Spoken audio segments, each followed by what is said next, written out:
ചേട്ടാ നമസ്കാരം. നമസ്കാരം. ചേട്ടാ, നമ്മുടെ അസീം മുനീർ പാക് അധീന കശ്മീർ സന്ദർശനം നടത്തിയിട്ടുണ്ട്.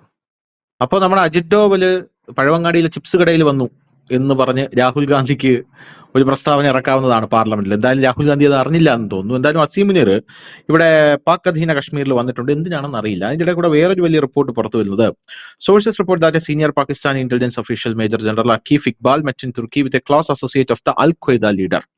അതായത് മേജർ ജനറൽ അക്കീഫ് ഇക്ബാൽ എന്ന് പറയുന്ന പാകിസ്ഥാന്റെ രഹസ്യാന്വേഷണ വിഭാഗത്തിലെ മുതിർന്ന ഉദ്യോഗസ്ഥൻ തുർക്കിയിൽ വെച്ചൊരു കൂടിക്കാഴ്ച നടത്തുന്നു.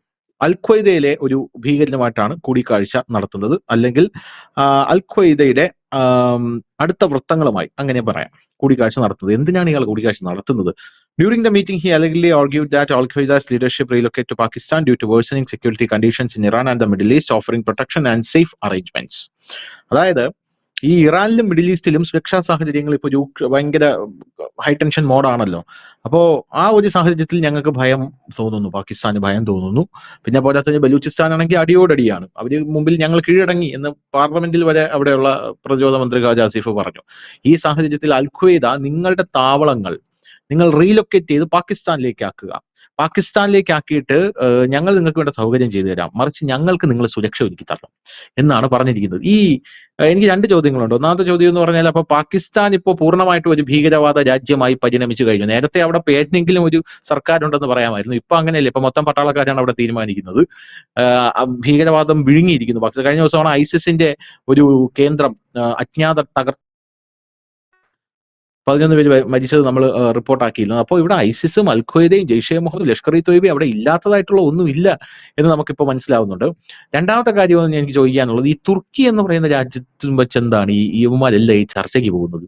എല്ലാ രാജ്യങ്ങളും ഇപ്പോൾ റഷ്യ യുക്രൈൻ യുദ്ധം തീർക്കാനും തുർക്കിയിൽ വെച്ച് ചർച്ച, ഇസ്രായേൽ ഫലസ്തീൻ യുദ്ധം തീർക്കാനും തുർക്കിയിൽ വെച്ച് ചർച്ച, അങ്ങനെ എല്ലാം ഈ തുർക്കിയിൽ വെച്ചിട്ടാണ് ഇവർ ചർച്ച ചെയ്യുന്നത്. ഇപ്പൊ ഭീകരവാദികൾക്കും തണലൊരുക്കാനുള്ള ചർച്ച ഇവിടെ തുർക്കിയിൽ വെച്ചാണ് നടക്കുന്നത്. ഇത് എന്താണ് ഇങ്ങനെ സംഭവിക്കുന്നത്? ഒന്നാമത്തെ കാര്യം, തുർക്കി എന്ന് പറയുന്ന രാജ്യത്തെ ആദ്യം മനസ്സിലാക്കുക. ഒരേ സമയം നാറ്റോടൊപ്പം ഒരേ സമയം ഭീകരന്മാരോടൊപ്പം നിൽക്കുന്ന ഒരേ ഒരു രാജ്യമാണ് തുർക്കി. അത് അമേരിക്കൻ പക്ഷത്തുണ്ട്, നാറ്റോയുടെ ഭാഗമാണ്. എന്നാൽ മറുഭാഗത്ത് നാറ്റോയ്ക്ക് ആരൊക്കെ ശത്രുക്കളുണ്ടോ അവരുമായിട്ട് തുർക്കിക്ക് നല്ല ബന്ധമുണ്ട്. റഷ്യയുമായിട്ട് ഇടയ്ക്കിടയ്ക്ക് പോകും. റഷ്യയുടെ എണ്ണയാണ് ഇപ്പോഴും വാങ്ങുന്നത്, നിർത്തിയിട്ടൊന്നുമില്ല. അടുത്ത ബന്ധമുണ്ട്. ഇത് തുർക്കിക്ക് ലക്ഷ്യം എന്ന് പറഞ്ഞാൽ ആഗോള ഇസ്ലാമിക നേതൃത്വ സ്ഥാനത്തേക്ക് തുർക്കിയുടെ എർദോഗൻ വരിക എന്നുള്ളതാണ്. അതുകൊണ്ട് ഇങ്ങനെയുള്ള എല്ലാ വിഷയങ്ങളിലും പുള്ളി തലയിടുന്ന ഒരു പതിവുണ്ട്. ഈ അൽ ഖ്വയ്ദ കണക്കുള്ള ഭീകര സംഘടനകളുടെ ഹെഡ് ഓഫീസായിട്ട് വർക്ക് ചെയ്യുന്ന സ്ഥലം തുർക്കിയാണ്. ഈ സിറിയയിലേക്കും യമനിലേക്കും ഹൂത്തികൾക്ക് ആയുധങ്ങൾ സപ്ലൈ ചെയ്യുന്ന മിഡിൽ മാൻ അല്ലെങ്കിൽ ആ ഇടനിലക്കാരൻ തുർക്കിയാണ്. ഇറാനിൽ നിന്നും മറ്റുമൊക്കെയാണ് ആയുധങ്ങൾ എത്തുന്നതെങ്കിലും അതിനെ സപ്ലൈ ചെയ്യുന്ന ഒരു ഇതായിട്ട് വർത്തിക്കുന്നതാണ്. ISISന്റെ ഒരു വലിയ കേന്ദ്രം തന്നെ പ്രവർത്തിക്കുന്ന ഒരു സ്ഥലം തുർക്കിയാണ്. അത് നമ്മൾ കണ്ടതാണ്. അവിടെ കുറച്ച് വർഷങ്ങൾക്ക് മുമ്പ് ഒരു ഭൂകമ്പം ഉണ്ടായിരുന്നു. ഭൂകമ്പം ഉണ്ടായിട്ട് നമ്മുടെ ഇന്ത്യയാണ് അവിടെ ആദ്യം ഓപ്പറേഷൻ ദോസ്ത് എന്ന് പറഞ്ഞിട്ട് സാധനങ്ങളും മരുന്നും എല്ലാം കൊണ്ട് കൊടുത്തായിരുന്നു ഈ ഭൂകമ്പം നടത്തും. അതിൽ 100 കണക്കിന് പേരാ കൊല്ലപ്പെട്ട. പിന്നീട് അവിടെ വന്ന വാർത്ത അല്പം രസകരമായൊരു വാർത്തയാണ്. ആ ഭൂകമ്പത്തിൽ ഈ മലയുടെ അടിവാരങ്ങളിലും മറ്റും താമസിച്ചിരുന്ന 100 കണക്കിന് ഭീകരർ മരിച്ചുപോയി എന്നുള്ള വാർത്തയായിരുന്നു വന്നത്. അവിടെ അവർ തമ്പടിച്ചിരുന്നു. അവരുടെ ക്യാമ്പുകളാണ് ആ ഭൂകമ്പത്തിൽ ഏറെയും തകർന്നത് എന്നൊരു വാർത്ത വന്നിരുന്നു. അപ്പൊ അത് അതിൻ്റെതായ ഒരു വിളനിരമായിട്ടൊരു രാജ്യമാണ്. കാരണം തുർക്കിയുടെ പ്രധാന ബിസിനസ്സുകളിൽ ഒന്നേന്ന് പറഞ്ഞു കഴിഞ്ഞാൽ ഈ അവരുടെ ആയുധങ്ങൾ, അതായത് ഈ ഡ്രോണുകളായാലും മറ്റുള്ളതായാലും ഭീകരന്മാർക്ക് കൊടുക്കുക, കച്ചവടം ചെയ്യുക എന്നുള്ളതാണ് അവരുടെ ഏറ്റവും വലിയ ബിസിനസ് തന്നെ. തുർക്കിയുടെ ഒരു മെയിൻ ഇൻകവും അത് തന്നെയാണ്. കാരണം അതുകൊണ്ടാണ് നമ്മുടെ ബെഞ്ചമിൻ നെതന്യാഹു ഈ അടുത്ത സമയത്ത് പറഞ്ഞത്, നിങ്ങൾ ഈ സിറിയയുടെ ബോർഡറിൽ കൊണ്ട് നിങ്ങളുടെ ഡ്രോൺ വിന്യസിച്ചിട്ടുണ്ട്, എടുത്തോണ്ട് പോയില്ല എന്നുണ്ടെങ്കിൽ അടി ഞങ്ങൾ മണ്ടക്ക് തരും എന്ന് പറഞ്ഞിട്ടുണ്ട്. അപ്പം ഇങ്ങനെയൊക്കെയുള്ള കാര്യങ്ങൾ ഈ ഭീകര സംഘടനകൾക്ക് സപ്ലൈ ചെയ്യുകയാണ്. അവരുടെ ഈ ചെറിയ ആയുധങ്ങളും മറ്റുമൊക്കെ ഹമാസിനെ പോലുള്ളവർക്ക് ഡ്രോണുകളും മറ്റും കൊടുക്കുക. അങ്ങനെ ഒരു എല്ലാ തരത്തിൽ പറഞ്ഞാൽ ആയുധ സഹായം, സാമ്പത്തിക സഹായം എല്ലാം നൽകി വരുന്ന ഒരു രാജ്യം തുർക്കി. അതായത് തുർക്കിയെ ഈ ഒരു ഭാഗം ഇസ്ലാമിസ്റ്റുകളിൽ എങ്കിലും തങ്ങളൊരു രക്ഷകരായി കാണുന്ന ഒരു രാജ്യമാണ് തുർക്കി. ഇന്ത്യയിൽ പോലും ഖിലാഫത്ത് പ്രസ്ഥാനം രൂപം കൊണ്ടതും ഈ തുർക്കിയുടെ പേരിലായിരുന്നു എന്നുള്ളതാണ് മറ്റൊരു കൗതുകം. ഏതായാലും ഇതിനോട് ഇപ്പൊ അവിടെ പോയിരിക്കുന്ന ഈ അവരുടെ ചാര മേധാവി അവിടെ എത്തിയിരിക്കുന്ന ഒരു കാര്യം, പിന്നെ ഏറ്റവും പെട്ടെന്ന് തന്നെ അവിടെ നിന്ന് ഈ അൽ ഖ്വയ്ദയുടെ സെന്റർ അവിടെ നിന്ന് മാറ്റുന്നതിനെ കുറിച്ചാണ്. ഇത് മുമ്പ് ഇസ്രായേൽ പറഞ്ഞിരുന്ന ഒരു കാര്യമാണ്. ഇസ്രായേൽ പറഞ്ഞത് ഹമാസിന്റെ സെന്റർ ഇവിടെ നിന്ന് മാറിയിട്ടുണ്ട്. ഹമാസിന്റെ സെന്റർ ഇപ്പം ഇവിടെയാണ്, തുർക്കിയിലാണ് ഇപ്പം. അവിടുന്ന് മാറുകയാണ്. അവരിപ്പോ ഘട്ടം ഘട്ടമായിട്ട് പാകിസ്ഥാനിലേക്ക് മാറിക്കൊണ്ടിരിക്കുന്നുണ്ട്. കാരണം ഈ ഇസ്രായേലിനെ സംബന്ധിച്ച് ഹമാസ് അവർക്കൊരു തലവേദന, അവർ നോക്കിക്കൊണ്ടിരിക്കുന്ന സംഭവം. അൽ ഖ്വയ്ദ എന്ന് പറഞ്ഞു കഴിഞ്ഞാൽ അമേരിക്കയെ സംബന്ധിച്ച് അവരുടെ തലവേദന, അവർ ശ്രദ്ധിച്ചുകൊണ്ടിരിക്കുന്ന ഒരു സംഘടനയാണ്. അപ്പം ഇതിനെല്ലാം ശ്രദ്ധിച്ചുകൊണ്ടിരിക്കുന്ന ആൾക്കാരാണ് നമ്മൾ. ഇത് എങ്ങോട്ടാ വരുന്നത് എന്നുള്ളത് അഫ്ഗാനിസ്ഥാനും ശ്രദ്ധിക്കുന്നുണ്ട്. കാരണം അവർക്കും തലവേദനയാണ് ഈ ISIS പോലുള്ള ഭീകരർ വളർന്നു വരുന്നത്. ഈ ഒരു സാഹചര്യത്തിലായിരിക്കണം ഒരു മുന്നറിയിപ്പ് എന്ന നിലയിൽ കഴിഞ്ഞ ദിവസം അജ്ഞാതർ കയറി 11 വരെ കൊലപ്പെടുത്തിയത്. കാരണം ഇനി വരാനിരിക്കുന്നവർക്ക് ഒരു മുന്നറിയിപ്പായിരിക്കും, വന്നു കഴിഞ്ഞാൽ ഇതൊക്കെ തന്നെ ആയിരിക്കും അനുഭവം എന്നുള്ളതായിരിക്കാം. ഏതായാലും ഇത് അവിടെ നിൽക്കുന്നു. ഇതിന് സമാനമായിട്ട് തന്നെ വളരെ തകർന്ന നിലയിലാണ് പാകിസ്ഥാന്റെ സാമ്പത്തികാവസ്ഥ. കഴിഞ്ഞ ദിവസം ഇന്ത്യ ഈ അമേരിക്കയുമായിട്ട് കരാർ ഒപ്പിടും എന്ന വാർത്ത വന്നതിന് പിന്നാലെ രൂക്ഷമായ വിമർശനമാണ് പാക് ഭരണകൂടത്തിനെതിരെ ഉയർന്നത്.